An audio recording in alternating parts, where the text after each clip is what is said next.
Anglo Teck merger bets big on copper demand.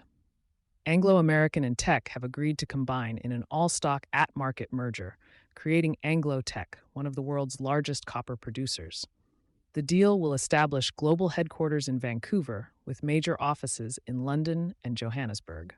Anglo shareholders will own about 62% of the new entity, Teck shareholders about 38%, with Anglo paying a $4.5 billion pre-close dividend. The merger is expected to close within 12 to 18 months, pending approvals. What the leaders say: we are unlocking outstanding value both in the near and longer term, forming a global critical minerals champion with the focus, agility, capabilities, and culture that have characterized both companies for so long, said Duncan Wanblad, Chief Executive Officer of Anglo American. This merger of two highly complementary portfolios will create a leading global critical minerals champion headquartered in Canada, a top 5 global copper producer with exceptional mining and processing assets, said Jonathan Price, Chief Executive Officer of Teck. Why it matters.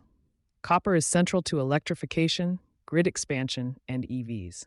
The International Energy Agency's 2025 Critical Minerals Outlook warns that copper demand could outpace supply through 2030 across clean energy scenarios, even with new projects in development. By merging, Anglo Teck positions itself as a strategic supplier aligned with Canadian, US, and EU efforts to secure critical minerals outside of China.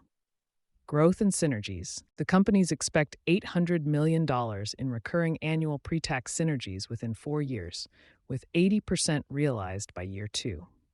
A further $1.4 billion in average annual EBITDA is projected from 2030-2049 by integrating the Collahuasi and Quebrada Blanca operations in Chile, unlocking about 175,000 tons of additional copper per year.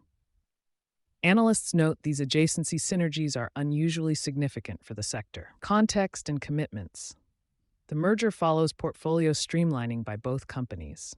Teck divested its steelmaking coal business in 2024, while Anglo American has signaled plans to separate De Beers and exit nickel.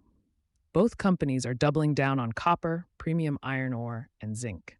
Anglo Teck has committed to invest $3.3 billion in Canada over 5 years, extend the Highland Valley copper mine, and boost processing at Trail operations. The company also pledged to maintain Canadian employment levels, respect Indigenous agreements, and support junior mining sectors in Canada and South Africa. You've been listening to Sustainability Soundbites presented by E+E Leader. For partnership opportunities, reach out to a member of our team.